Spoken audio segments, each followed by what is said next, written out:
हाय, मैं doctor Abhay Kumar, MBBS MD from KGMC। मैं एक चाइल्ड स्पेशलिस्ट हूँ और आज इस वीडियो में हम लोग प्री मैच्योर बेबी के बारे में समझने का प्रयास करेंगे।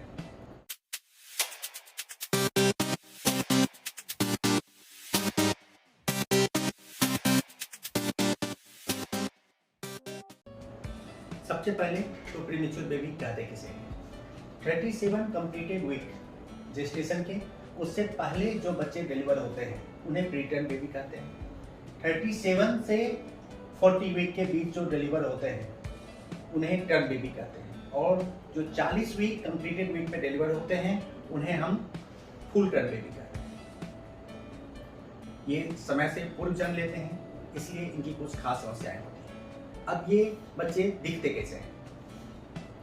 सामान्य सी बात है, जब चूंकि ये बच्चे समय से पूर्व जन्म लिए होते हैं तो दिखने में छोटे लगते हैं, इनका वजन कम होता है, इनका स्किन काफ़ी पतला होता है, जिस पे खून की नसें कुछ वेन्स कई बार दिखाई देती हैं। कई बार स्किन पे सॉफ्ट से हेयर दिखाई देते हैं, जिसे लेनुगो हेयर कहते हैं।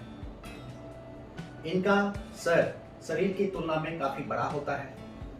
इनके हाथ और पैरों में टोन कम होते हैं, हाथ पैर ढीले तरह के होते हैं, हाथ पैर की रेखाएं काफ़ी कम होती हैं। इनके जननांग पूरी तरह से डेवलप नहीं होते हैं। अगर मेल है तो टेस्टिस कई बार डिसेंडेड नहीं होता है, जिसे अनडिसेंडेड टेस्टिस कहते हैं। तो अब हम ये समझते हैं कि प्री मैच्योर बेबी पूरे समय पर जन्म लिए हुए बच्चों से किस तरह से अलग होते हैं, इनकी क्या खास समस्याएं होती हैं और इनका क्या समाधान होता है। तो ये बच्चे चूंकि समय से पूर्व जन्मे होते हैं तो इनमें सारे अंग बने तो होते हैं पर वो पूरी तरह से विकसित नहीं होते हैं, जिसकी वजह से वो अपना काम पूरी तरह से करने में सक्षम नहीं होते हैं, और इसी वजह से इन बच्चों में दिक्कत आती है। और इसी वजह से इन बच्चों को शुरुआती कुछ दिनों के लिए NICU मतलब नवजात शिशु गहन चिकित्सा कक्ष में रखने की जरूरत होती है। वैसे तो इनके सारे अंग पूरी तरह से विकसित नहीं होते हैं, लेकिन कुछ खास अंग की वजह से इनके सर्वाइवल में ज़्यादा दिक्कत आती है। उनमें मुख्य है फेफड़ा, ब्रेन, आंतें, स्किन और इनका इम्यून सिस्टम का पुअरली डेवलप होना। तो अब हम एक एक करके इनके समस्याओं के बारे में समझते हैं और उनका समाधान जानते हैं।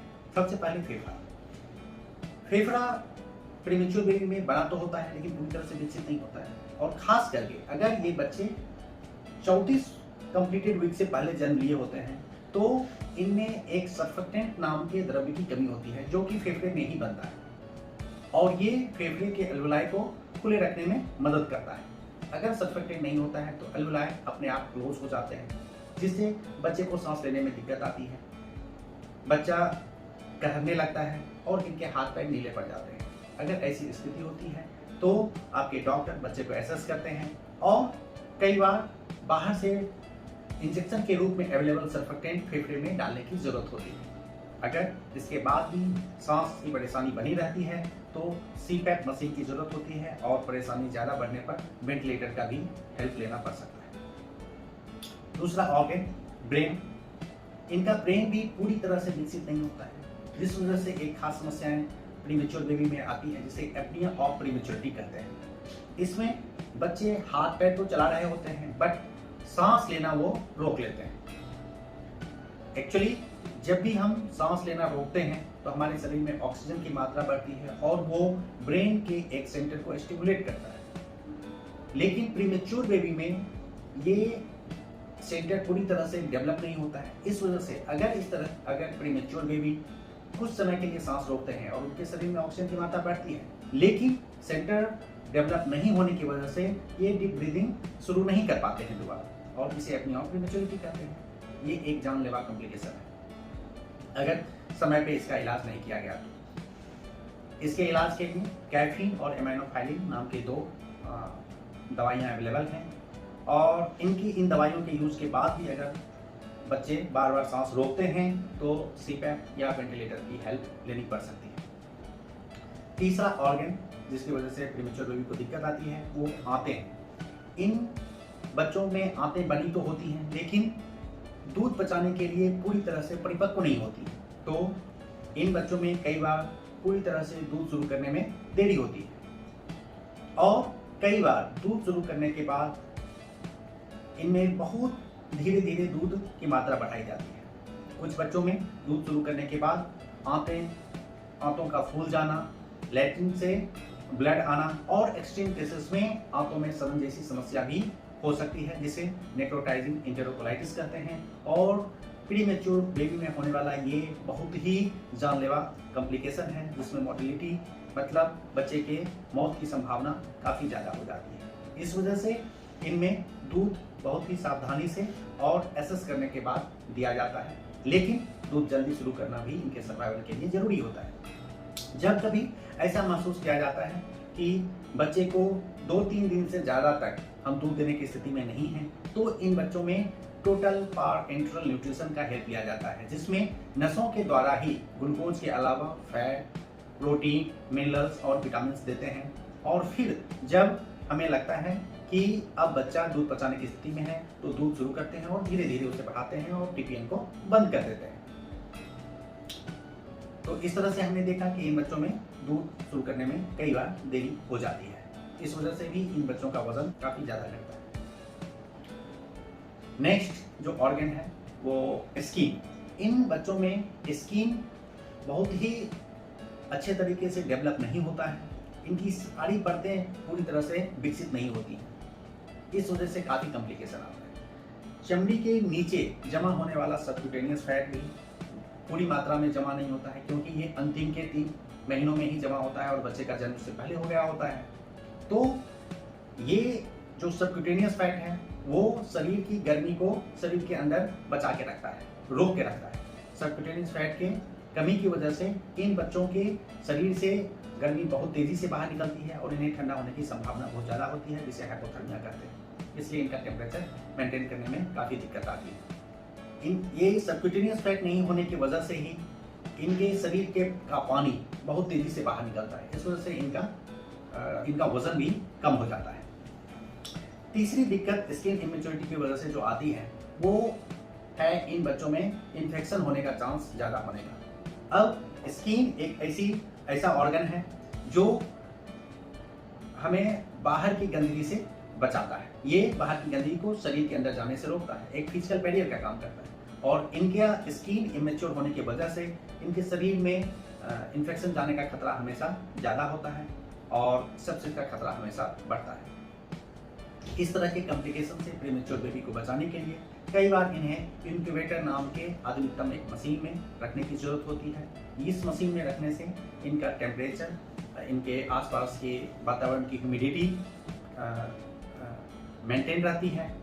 इस मशीन में ये extra noise, extra handling, light आदि से भी बचते हैं, जो भी इनके विकास में हेल्पफुल होता है। अगली जो समस्या आती है वो जॉन्डिस की है। प्रीमेच्योर बेबी में ज़्यादा हीमोग्लोबिन रहता है। हीमोग्लोबिन के टूटने से बिलिरुबिन ज़्यादा बनता है और इनका लीवर उतना मैच्योर नहीं होता है, इनमें काम करने की क्षमता कम होती है जो अनकंजुगेटेड बिलिरुबिन को कंजुगेट करके निकाल सके। तो दो समस्याएं एक साथ होती है, बिलिरुबिन बनता ज़्यादा है और निकालने की क्षमता कम होती है। इस वजह से इनमें जॉन्डिस की संभावना ज़्यादा होती है। दूसरी बात, प्रीमेच्योर बेबी का ब्रेन बढ़े हुए बिलिरुबिन के प्रति ज़्यादा सेंसिटिव होता है, इसलिए काफ़ी कम बिलिरुबिन के जमा होने पर ही इन्हें फोटोथेरेपी या एक्सचेंज ट्रांसफ्यूजन की जरूरत पड़ जाती है। अगली समस्या है, इन बच्चों में इन्फेक्शन होने का चांस बहुत ज़्यादा रहता है। उसके कई कारण हैं।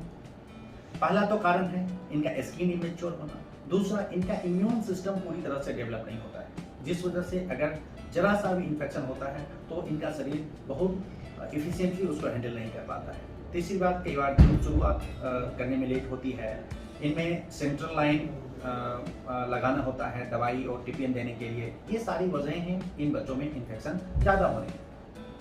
इसके आगे अब हम समझते हैं कि प्रीमेच्योर बेबी में कुछ और कॉम्प्लिकेशन होते हैं जो इनके लिए खास है।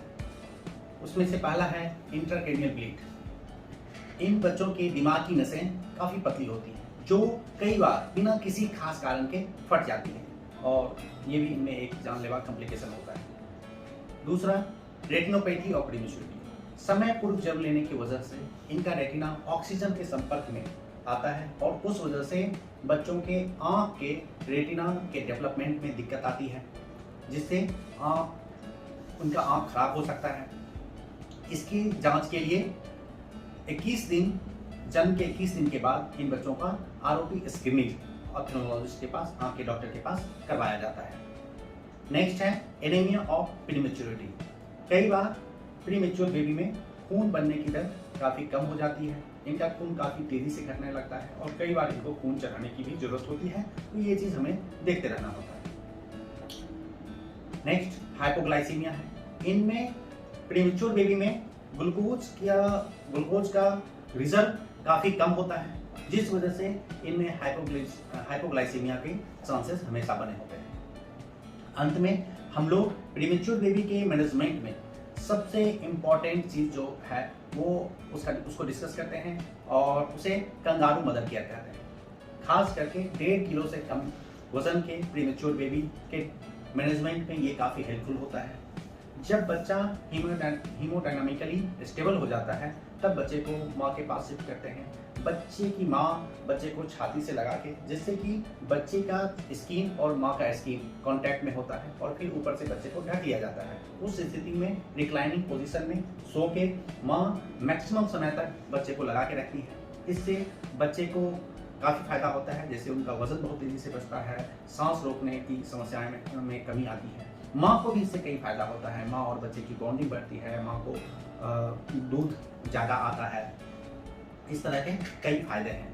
तो ज़्यादा से ज़्यादा समय के लिए कंगारू मदर केयर करना चाहिए और घर जाने के बाद भी अगर बच्चे का वजन कम है तो कंगारू मदर केयर को कंटिन्यू करना चाहिए। सबसे लास्ट में अब हम इस बात को समझते हैं कि प्रीमेच्योर बेबी को कब डिस्चार्ज किया जा सकता है हॉस्पिटल से। तो उसके लिए कुछ डिस्चार्ज क्राइटेरिया होते हैं। दवाइयों का सारा कोर्स कंप्लीट हो जाना चाहिए। ऑक्सीजन या किसी और सपोर्ट की जरूरत अब बच्चे को ना हो। बच्चे का वजन लगातार बढ़ रहा हो।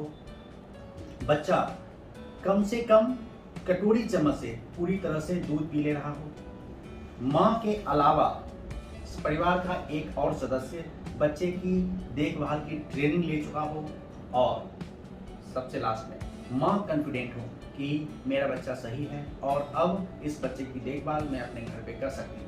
इन सारी चीज़ों के कंप्लीट होने के बाद ही प्रीमेच्योर बेबी को डिस्चार्ज किया जा सकता है। तो इस तरह से आज हमने प्रीमेच्योर बेबी और उनकी समस्याओं और समाधान के बारे में जाना। थैंक्स।